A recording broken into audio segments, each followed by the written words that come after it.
Hi, and welcome back to the Mustang Blueprint Podcast. I'm Aubrey Hogus. I'm Paige Klophocky. And we are here with Nick and Ryne from PBL. Yay! You don't want to know how long we've been trying to get these guys on because Nick doesn't want to be on. But now he's here. I feel it. Hold up. Objection, Your Honor. You guys would ask, and I would just be like, maybe, and I just kind of kept kicking that can down the road until you guys finally stopped. But then accepting my Riley maybes. put it in the iPad. Yeah, so that was official, I guess. So shout out Riley. Thank you for putting it in the iPad. He did say that. He said something about it's in the iPad, so it can't change or something. I was like, It's okay. law. If it's in the iPad, it happens. It's locked in? Yeah. All right. Awesome. Well, I'm so excited. This is going to be such a fun episode. Yeah, we're really excited to have you guys. Thank you. Yes. excited to be here. Okay. So we're just going to start off for the people and listeners who have never heard of the PBL, Popcorn Bucket List. How would you describe the show in like one sentence? So I generally describe it as a movie recommend show, not so much a movie review show, because we're trying to just kind of let people, I guess it's more than one sentence, I'm already cheating. I'm gonna let you take it away there. I would say it's a movie entertainment show because it's more than just all of that other stuff. We do a lot of interesting things on there. Yeah, I watched one of the episodes one day and I'm like, this is actually really funny. I've come in while you guys have been recording before, and I'm like, oh, like it's not like you guys aren't like, this is what you should do and this is what you should watch. It's more like, hey, if you like it, you like it. If you don't, this is what we think. Yeah. And I feel like that's a good way to think about things because not everybody has the same opinions on movies. Yeah. And Nick and I disagree on a lot of things. We're going right into it. Yes. And you can see that in the show. And yeah, but that's the beauty of movies. They can be whatever you want them to mean. So Yeah, that's Yeah. awesome. I love that. What inspired you guys to start PBL and then like reviewing movies? So yeah, this is essentially a story in two parts. So the actual conception was when I was in St. Cloud for like a year. I was going for like meteorology, but they also had like a sort of studio program there or whatever. And there was it was like a movie variety show. So like a bunch of people can come up with ideas. And I first came up with this idea of Popcorn Bucket List. The title came first. Oddly enough, I was like, that would be a good like Wheel of Fortune before and after category or something like that. I don't know if I was watching Wheel of Fortune at the time or something. I don't know.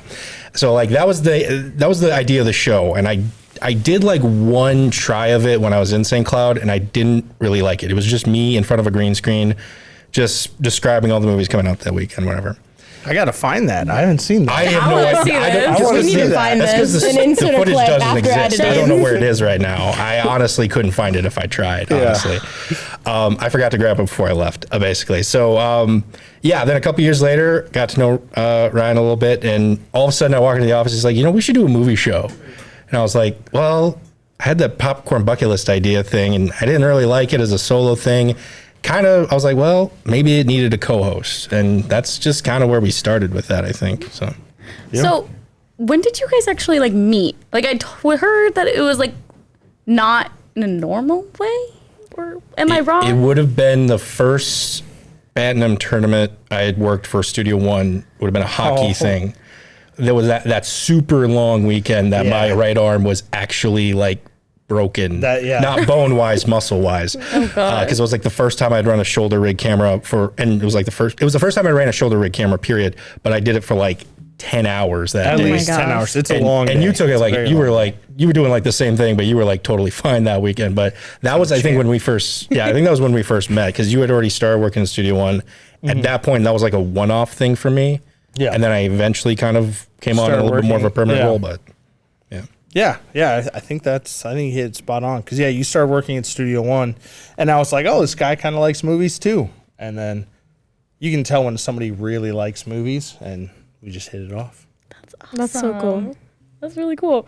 So wait, why Popcorn Bucket List? I know you said you came up with the name first, but why? Just because it sounds like cool? Yeah, the idea was, like I said, kind of a recommend show. So it was just kind of letting you know, here's the movies that should be on your list of things to watch. And so like a Wheel of Fortune, sort of before and after, you have like two words that are kind of one thing, popcorn bucket. And then the whole point is like the next two words are kind of another thing. So it's like bucket list. So like things, everyone has their own bucket list. So here's the movies you should put on your short-term bucket list, I guess you should say, Yeah. or something like that. So Oh, I didn't know that. Yeah, it's didn't know really that cool either. little play on words. And PBL sounds cool. yeah, PBL that sounds kind of cool. came a little bit later. That's just kind of came natural. Yeah. We just started calling it PBL, and it just kind of stuck. So Yep. That's so cool. I love that. I really like that. Yeah. What would you say about PBL makes you guys different from other movie recommendation shows or podcasts? do you want to go first on that one? Yeah, or- that's a good question. I would say especially a lot of because when you think movie podcasts, you think of probably mostly or YouTube videos of people just reviewing movies. I liked this movie. I really liked it. Blah, blah, blah. List. And then you don't see them again until they watch another movie where it's, I liked this movie. It was blah, blah, blah, blah, blah. Where our show, most of the time, we talk about a topic and then it's like, hey, these are the 10 movies that are coming out this weekend. We think some of these are going to be good and some of these are going to be bad. And then at the end, we recommend like, oh, hey, I watched this last week. It was pretty good. Check it out. So it's much more involved and it's not just like, oh, hey, I watched this movie. Here it is. Take and leave it. Like it's a lot more to it than that. Yeah, I think we really lean into the recommend portion because, like you guys kind of mentioned earlier, everyone kind of has their own different tastes in movies. So when we kind of talk about a movie, we try to say like, we try to avoid giving our own opinions, but I mean, that's going to happen inevitably. But we try to back it up by saying, well, we think this because this director is working on it. And this director has done this in the past and it hasn't really worked. But, if you liked those movies, that's why we bring it up. Because it's like, just because we didn't like it doesn't mean you won't like it. So we don't just cherry pick like the ones we want to talk about that weekend. Yeah. There are plenty of times where I look at the list and I'm like, this was going to be a tough one this week. This is just it's like, we're just going to have to power through it. Yeah, it's like all these rom-coms are coming out and it's like, I'm not going to watch any of these. January, February is a rough time for the show. But Let's if just you put like it like that. you're going to like these movies. I love that. Okay, so we kind of talked about that stuff, but now what does the process look like when you're like preparing an episode? This might be more geared towards you, Nick, because I know Ryne just like walks in and just sits down. And I look at the outline. Do you want to dispute that? Do you want to? Yeah. Do you My wanna- bad. Where's your evidence? Sometimes I look at the outline. You didn't even look at the questions that I had prepared. I for did. this. I looked at them once. You I did. skimmed. You skimmed. To be fair, you sent it to his old college email that he hasn't used My in half a bad. It was decade. the only one that popped up. Yeah. So prep work, sometimes I will actually look months ahead of time at I try, mainly because we're at a college setting. I will try to plan out the YouTube channel in general's sort of like by semester, whatever. So I look through January, February, March, April. I'll start looking at, okay, what are the big movies? That's the first one. And then I go on websites and I figure out, okay, what are the big movie anniversaries? Because sometimes you need a little bit of a backup topic. Sometimes there's not a lot of big movies coming out that weekend. So like literally in December, I was already planned through March, just like a rough idea. Now that doesn't mean that's always going to stay. Sometimes we'll come up with it that day before, whatever. Yep. But so then Monday, usually that's when I actually write up the outline. That's when I kind of lock down, this is the topic for the day. Tuesday's filming day. So usually in the afternoon we'll film. And then Wednesday is my editing day. Depending if I'm busy, then I'll finish up the edit on Thursday, and Thursday is when we post. So it's kind of a constant 4-day pattern for the most part, really. Nick's so prepared. He's really prepared. Yep. We've been doing this for darn near 7 years now. 7 years? Gotten to Oh my it's gotten to a gosh. routine at this point. Wow. Yep. That's crazy. I didn't know that was 7 years. It's a long time. It'll be 7 this September, essentially. You sick of each Wow. other yet? Every day. That's a great question. Okay, so you guys have your episodes, but when you're filming and like, do these parts ever get put in where you guys are like disagreeing and have different views on like reviews? Yeah, it happens. I wouldn't say it happens a terrible lot, though. No. Would you say you have the same, like you guys like agree on the same movies? Majority of the time, I would say about 75 to 80%. Every once in a while we'll run into like, it just didn't hit me as well as the other. The thing that surprises me most is every once in a while we'll run into the situation where we seem to be the only two on the planet to like a movie, and everyone else in the world seems to hate this. Yeah. We ran into that example? we ran into that with Joker 2. We left that movie and we liked it. And then we'll watch a movie Thursday night or whatever as like the new movie, and then we'll post our little short, you gotta do the social media stuff. And then like Friday I start seeing some of the responses, whatever, and you start seeing some of the reviews and everything too. And I was like, are we the only two who liked this movie? It was really like, I didn't think it was that bad. And we even like did it. That was one of those other instances where like I have episodes planned, but sometimes that week will change the idea. I don't remember what we had planned that week, but that Monday I was like, let's just dedicate an episode to talk more about this, Yeah, like why we liked it. Yeah. And that also was like kind of the same thing where it was like I don't think we got like a ton of comments or whatever, but a lot of the response was like, wow, you guys really like this? And we're like, yeah, I don't get the problem you guys had. Yep. And it just seemed like we were the only two. Yeah, and there's a lot of times where like we disagree with like the critics or the audience, but I also think a lot goes into a movie, the mind frame, the mindset that you have going into it. And if you're with other people, is the theater packed? Is it not packed? Because if you can joke and laugh, like we watched that Liam Neeson one, terrible movie. Snow something. It was Cold Pursuit. Cold Pursuit. Awful movie. It's not a good movie, but darn was that the best time I had in the theater. Yeah, it was us and a couple other friends, and it was awful. But we were just making fun of it the whole time. And it was a great experience. And if you're gonna watch a movie with friends and kind of talk about it, that's a great movie to watch with friends because you'll be laughing. Put that on my popcorn. Yeah. But even though it's a bad movie, but it's fun with other people. Yeah. Oh my gosh, I love that. Now, kind of like reverse, was there ever like a movie that you had like such low expectations for and it like blew it out of the water? Yeah, that'll happen every once in a while. The only one I can think of is, and this is more of a recent one, I think we've talked about this past January has been surprisingly good. Yeah. Generally in the business, January is the dump month because you had the big blockbusters in December. At this point, they're just trying to get Oscar buzz for all the bigger movies. So there's really never a lot of good movies in January. You see a little bit of a pickup in February again, but January's dump month. It's just the worst of the worst.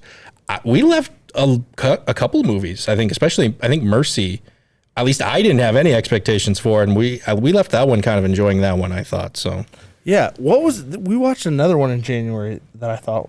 that's what I'm saying is it was a surprisingly good one. It was overall. surprisingly good. January was a good month. I guess so. But again, like we have such low expectations for that month every other year. Yep. This was just kind of an outlier, I suppose. But Yeah. That's kind of interesting. I didn't know that. I didn't know that at all. And it's funny. And like I come at it from, I used to work at the movie theater. So I've had a lot of experience in the theater, and January is dump month. You don't make any money in January. It's not that. And it's like, these are actually really good movies. But Okay, so when you're making like the list that you're gonna use for like your guys' weekly episodes, what movies, like how do you decide what movies make it onto the bucket list? that's a very simple question with a very complicated answer. Oh goodness, I'm ready. More complicated than you think it would be. Because so when we originally started the show, we were focusing only on theaters, and I was like, well, we're a little bit smaller area here, so I don't know if we need to cover all the movies. So I was like, well, let's just focus on wide release. And we also did it when we first started. It was only once a month. Yeah, that too. When we started, we did it at the top of the month, and we covered the whole month. Yep. Oh wow. But we really didn't do anything else. It was pretty much just talking about all the new stuff coming out and everything. But the complicated thing is there is no set definition for wide release. There's no like, here's the bar you have to clear. Every website has their own set. It depends on how many theaters it goes out to. Mm-hmm. So when I'm asking myself, okay, well, what counts as wide release? That was a little bit more of a complicated question to answer. So it kind of came down to, all right, what movies are coming to the theaters in this area? So I have like one website that's like firstshowing.net or whatever. That lists pretty much all the movies. The bold ones are what they consider to be wide release. And then I'll kind of put it through a couple filters, I guess. I'll check the Marshall 6 website over here in Marshall, and then I'll kind of look at the Sioux Falls Theater too, because that's kind of close by. Mm-hmm. Yep. And if it is and even if it's not in those theaters, if it's a bigger-ish movie still, I'll maybe put that one in there too. And then it wasn't until COVID came around that we started doing streaming movies as well. We used to be solely movie theater. But then COVID happened, and again, we were only doing monthly. We would cover the whole month, and movies kept getting pushed. So there was like sometimes we would talk about a movie 3 times, I think, because it just kept getting pushed or whatever. That's crazy. And so we also needed to fill time. So I think we were like, well, the only thing coming out this month is streaming. So let's talk about some of the bigger streaming movies as well. So, And 7 years ago, it was vastly different than it is now. Almost nothing came out on streaming, or at least nothing of nothing note. new. Yeah. Yeah. Yeah. But now it's like you're lucky if it goes to a theater first. It feels like. It feels like a lot of movies come out on streaming services Yeah. before like theaters now. Yeah. Yeah, like I know Zootopia. Like I only saw that on like Disney Plus, and I'm like, oh, I didn't know it came out in a theater. No. Yeah. But it did but that was the Yeah. weird thing is it did It very did well in the theater. It's super like well. number 5 of all time box office wise. Really? Yeah. Wow, It's made a lot of money. dang. There's some movies out there that you didn't really think were that good, and they crushed. That's kind of going into my next part of like the questions. So like, okay, be honest. Is there a movie that you think is very underrated? I mean, tons of movies. Tons of movies. I mean, If you can only say one movie that you want people to like go back and watch, And 'cause watch. it's good. Like I'm telling you, it is. you can go first. I'll let you go first. One on this movie? One Well, movie. We're gonna be here a little bit. They gonna gotta be- think Well, about this. I'll go with kind of a one from, I would say, maybe 4 years, 5 years, maybe. Not a Robert Eggers movie, even though his movies are underrated. I'm going to go with Overlord. It was kind of pitched as a wartime movie, and it turned into like a sci-fi World War II zombie movie. And it is fantastic. And I don't think it did not get the justice that it deserves. Yeah, it's really That's good. interesting. Very Never heard good of that movie, Yeah, it was honestly. very under the radar. I didn't even think I was going to go watch it. And then it was like, oh, I'll go check it out. I'm a movie guy. And it was awesome. The only one I can think of, and it's hard for me to call it underrated or not because I don't remember what the mindset was when that movie came out, was Gone Baby Gone. It was a Casey Affleck movie directed by his brother Ben Affleck. It was like the first time he directed and wrote a movie. And it's one of those that I watched the ending without spoiling it. I change my mind of where I stand as far as the ending almost every time I watch it. Really? As far as the Oh. decisions that are made. Now it's also a little bit of a darker movie. It's got some tougher subject material, I would say. So it's not necessarily for everyone, but that was one early on that I was like, every time I watch this, I'm like, no, I disagree with what the characters did. And then I watched it another time. I'm like, no, I see what they did there. I kind of agree with it, whatever. So, but I don't know if I can call it underrated because it came out in like 2007. I was only 10 years old at the time. So I don't know. I don't know if it was underrated at the time, but I don't hear a lot of people talking about it now. Yep. Yeah. Well, kind of going into that, is there a movie that you guys have seen that you didn't enjoy? Like, really, like you thought you were really hated gonna, it. you were The gonna love second it, I read and this then question, I knew exactly how I was going to really, answer this you one. really hated it. See, the last one they didn't have anything. Yeah, and now no. they got The something second I read immediately. this one, I clocked exactly my answer here, and I'm saying it just to annoy locked him in. a He's little ready. bit. Oh, I'm excited. I am not the biggest fan of the Lord of the Rings trilogy, Oh, and he is the biggest fan of them. 'Cause it's the best trilogy of all time. Back to the Future, but yeah. Now to be fair, I had never really seen those movies before, and when you showed them to me, you showed me the extended cuts. Yeah. They're all like which 3 to 4 hours. Oh, four and no. a half hours No. long. The Each? longest one was. Yeah, each. Yeah, each of them was about 3.5, 4 hours. I don't have the time for that. Yeah, neither did I, but it was my punishment because the reason why I had to watch is because every year we do an Oscars challenge, which is coming up here again. oh yes. And if you lose the Oscars challenge, you have to come up with a punishment for the other. I was very tame with his for the first few years, and then he decided to up it, I feel like, to a whole new level, which, okay, whatever, do what you want to do there. But, so yeah, I had to sit through the whole trilogy of the extended cuts watching those. And I don't think I necessarily would have liked it if it was the regular cuts either, though. I'm just not that big into fantasy as much. Yep. So that kind of goes into our next question. Like, is there a genre or like a type of movie that you like generally navigate to, or like one that you don't ever go towards? I would say I definitely navigate more towards the horror, scary, psychological, mind-bendy movies. Whereas I think Nick, not quite so much. I have gotten to like them more and more because I was going to say what we've noticed these past few years is there's been more and more horror movies that are kind of like that. It's been a good few years for this guy, like for sure. We've noticed that. I gravitate a little bit more towards sci-fi. That's kind of been my thing. Time travel. But you don't like Lord of the Rings? That's I don't fantasy. get it. That's magic. But still, it's like the That's same different. thing in my eyes. There's two camps. You're either into fantasy or magic or sci-fi and technology, and I'm in the technology. There was like a whole Phineas and Ferb episode on this. That's true. It's true. Brian, Phineas, and Ferb is crazy. That's crazy.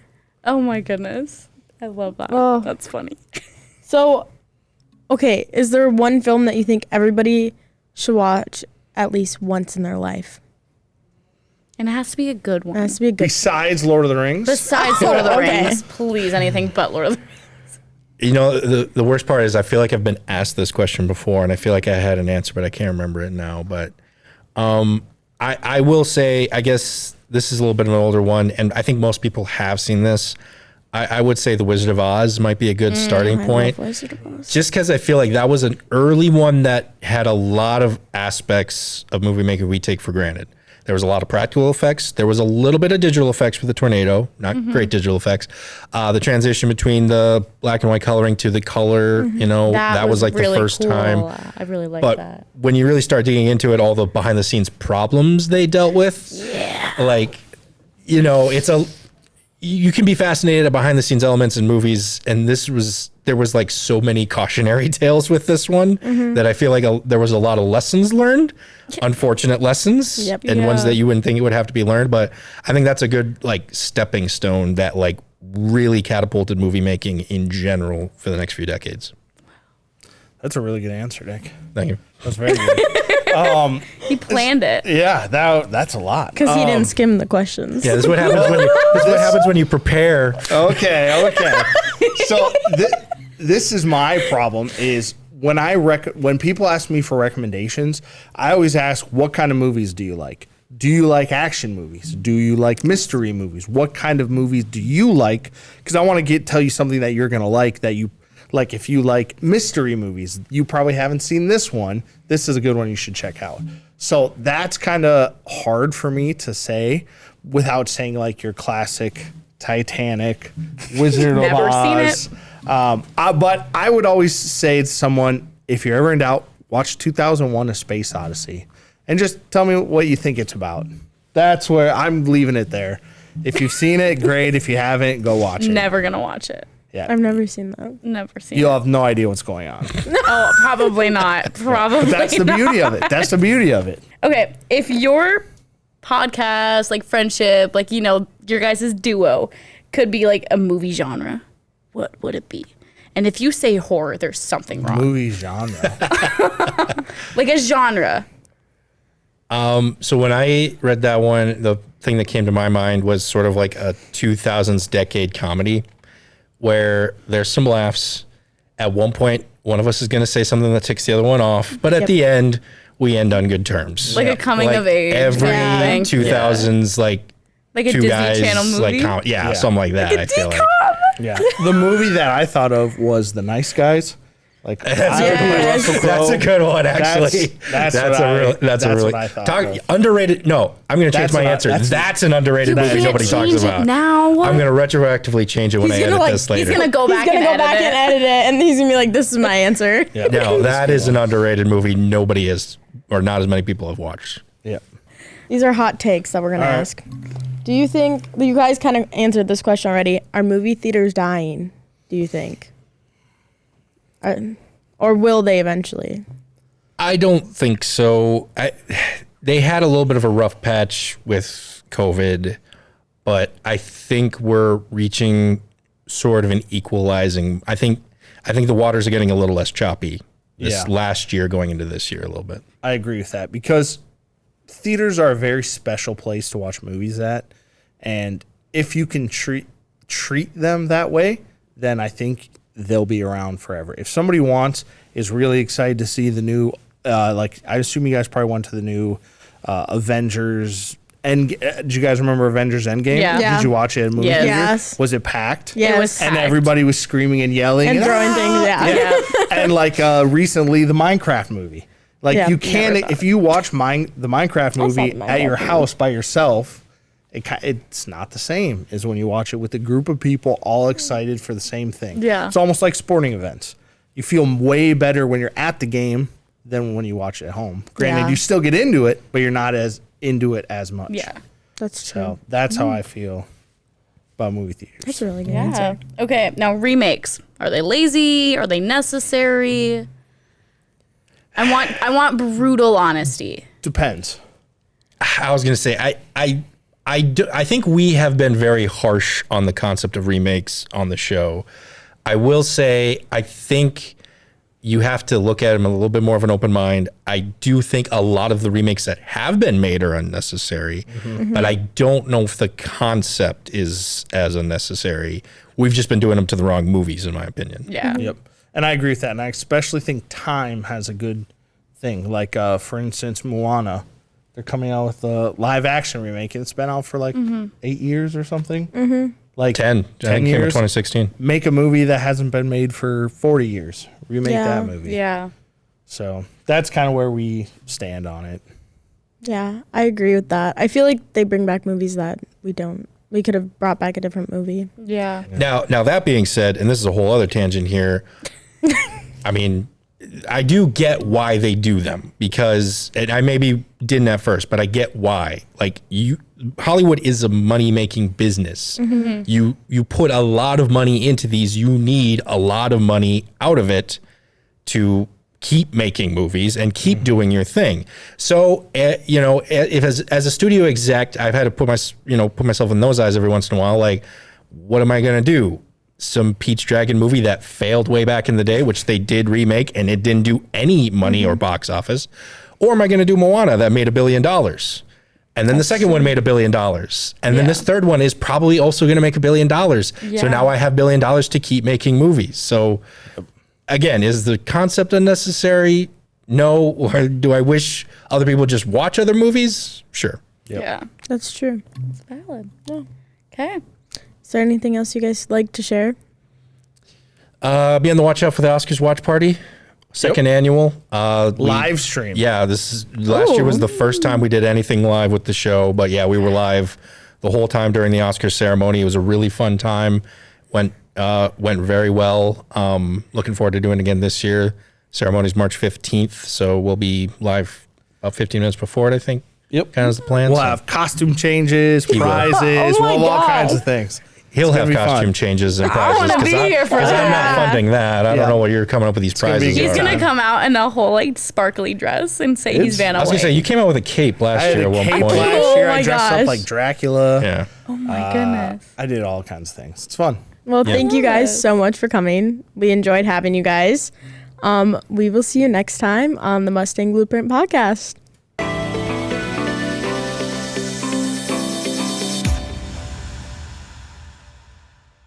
So what is it like day to day with having these coaches coach you and like doing things with baseball and softball? It's enough to where you're pushed to get better, but it's not too much to where you don't want to come to practice the next day. We have a smaller roster here. We have 15 people, but it's nicer because our coaches don't just treat us like a number and just some random person. They truly know who you are as a person.